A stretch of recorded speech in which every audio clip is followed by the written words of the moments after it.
What's up, YouTube? So today I want to talk about a technique that I've been using to isolate my low frequencies in my bass sounds so that they don't clash with the tail of my kick.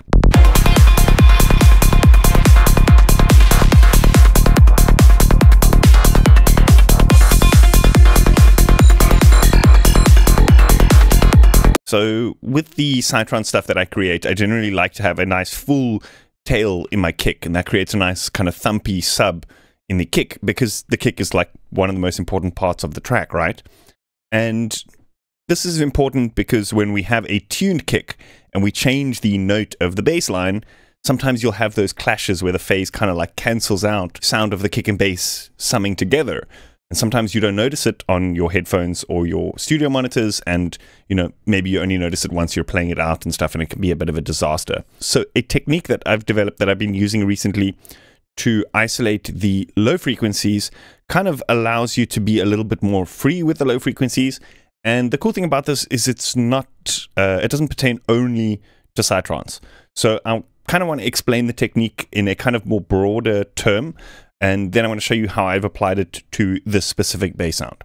What I want to do is I want to open up an instance of Phase Plant over here. And so what we're going to do is we're going to add a wavetable oscillator.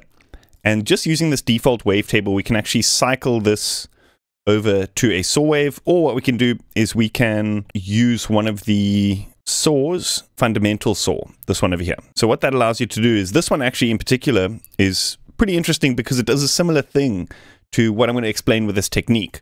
But just for those who don't understand what I'm talking about, I want to quickly explain something for you. So if we look at the saw wave with a spectrogram, you can actually see each of the harmonics kind of being represented there. So this technique basically isolates the lowest partial or the lowest harmonic over here and allows you to actually just remove it completely, right? And the reason that this is particularly powerful is because we can essentially just add it again by adding in a sine wave, right? And so obviously because of gain staging, this one is going to be a little bit louder, so you can turn it down a little bit. I think about minus 24 dBs works out to about accurate. So if we remove this sine and we put this back to the default saw, you'll see we have a very similar kind of response here to without the lowest fundamental and then added it again. Does that make sense? So why is this important? This allows us to actually isolate this lowest fundamental entirely and actually synthesize it like in a different layer if we want to, or we can sequence it to be only when we need it to play. So a quick example I'm going to show you is if we add something like a square LFO and we time this to the beat, so it'll be at a 1/4 time, and then we set this to modulate this gain or this level down. Notice here how that low fundamental is now not playing every time the kick is now supposed to play. So if we add in a kick over here,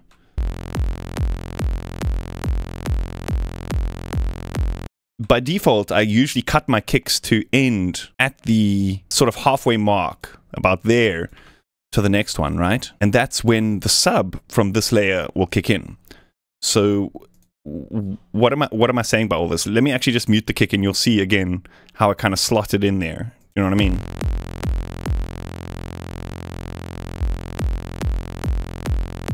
So notice with the kick, it's got this kind of pattern where it ends at roughly the same point where this kind of sub starts in terms of the pitch, right?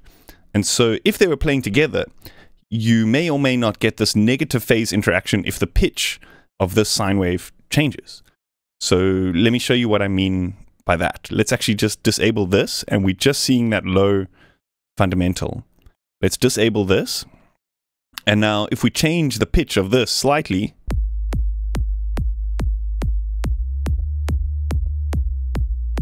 you see how it starts to negatively affect the shape of the kick drum because of the pitch of the bass. Obviously, that's phase cancellation. But now if we just isolate it so that this low fundamental never plays at the same time, you're never going to have that phase cancellation because they just not playing at the same time. I mean, phase is time, right?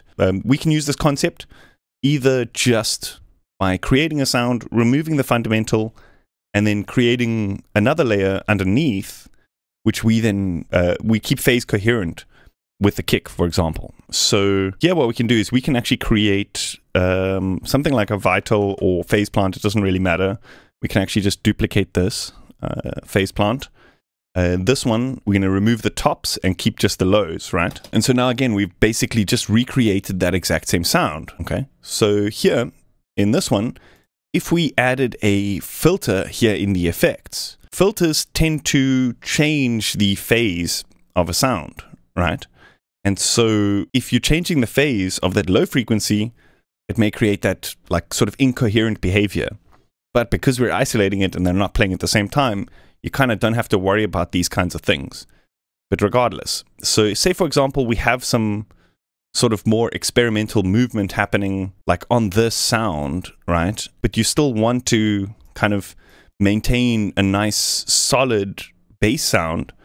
This is a really cool way of being able to do it because most of the bass sound is encapsulated here in a separate kind of instance, right? So let's say, for example, kind of take this down to a more micro level, right? Like let's say, for example, now on every 16th, let's say this note, we have the mids, these two notes, we have the subs, right? Just that concept alone, isolating those two frequencies kind of allows you to even get like more of a kind of psytrancey sound by just kind of doing that, you know what I mean? So here, let's say add a filter, add some envelope over here. Apply this to the filter.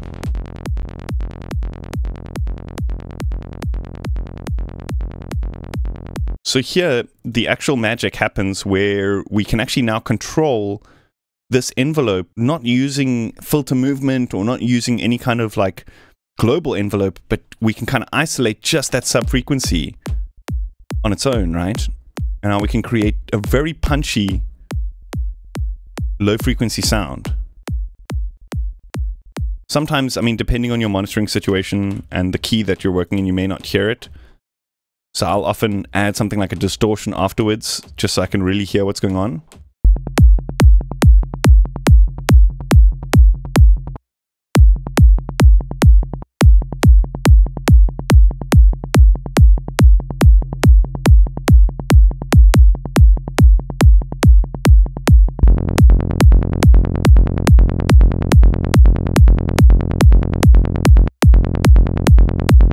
Okay, so now let's talk about what happens if we want to use some more experimental waveforms, like not just the saw wave. Often I end up using a disperser. It's an effect within the Kilohearts premium effects, so you can actually load it in here. But if you have phase plant, you can actually create very similar things in the wavetable. So let's just go like this. Let's go File, New. And so now we've opened up the wavetable editor. Let's actually create a saw wave by using this tool. And now we can say, move this, add a point here, add a point here. And now we've created a saw wave, right? I want to go ahead here, add another frame right at the end with another saw wave as well. Let's go to Effects and let's add Disperse. So now we can actually edit this till we kind of get the sound that we want.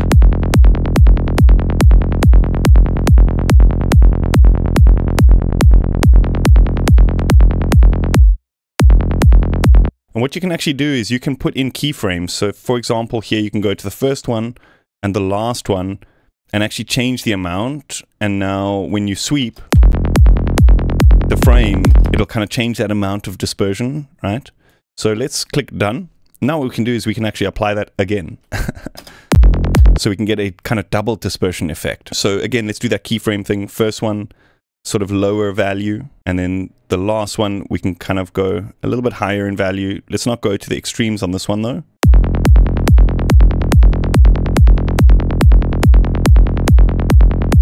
Okay, so anyway, getting carried away. Now we're using slightly more experimental waveforms here, and because of this kind of whole dispersion effect, we might be adding, or just any kind of processing, we might be adding low frequencies in again. So how do we now control the low frequencies in this without using like a traditional EQ? So here we actually have these harmonic filters built in, and these are linear phase filters. So what you can do is you can actually click on the high pass, turn this cutoff down, and let's actually choose quite a sharp slope. And you can actually just use this and just apply this cutoff just above 1. You see that? And you're literally just cutting out the lowest fundamental, okay? Now we can jump to the end here, and we can add the filter node to the end, so that when we sweep the entirety of that wavetable, it's going to have no low frequencies in it.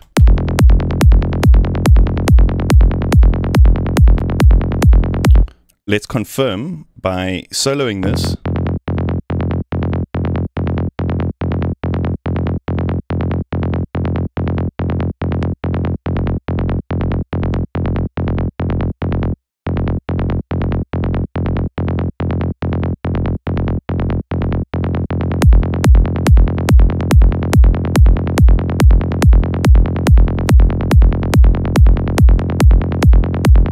Cool. So that's the basic kind of concept of this. Now let me show you how I've kind of put it to use in this track. Let's actually just remove these, and solo that. So like I said, in this track, there's this part here where the bass kind of changes key.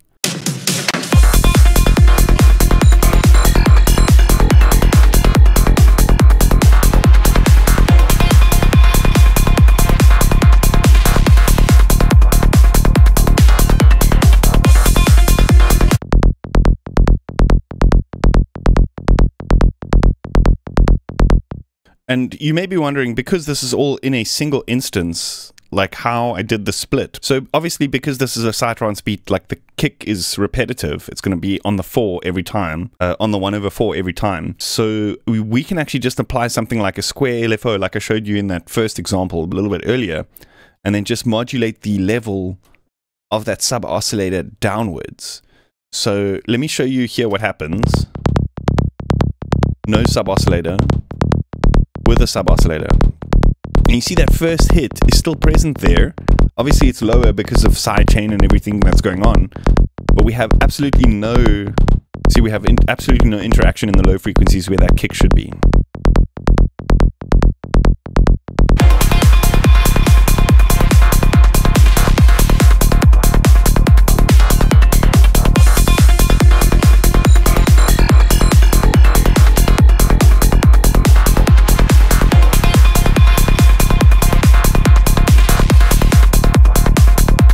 Oh, by the way, this track is from my most recent album, which I've put out. I'm going to post links to where you can check that out in the description. I think that about sums up the whole idea of what I wanted to talk about in this video. Let me know if you want to go into some more details about this track. Otherwise, I'll probably move on to one of the other tracks from my album in a track walkthrough. But anyway, let me know what you think in the comments. As always, if you haven't yet, please consider hitting that like button and subscribing to the channel. I'll see you guys next time. Cheers.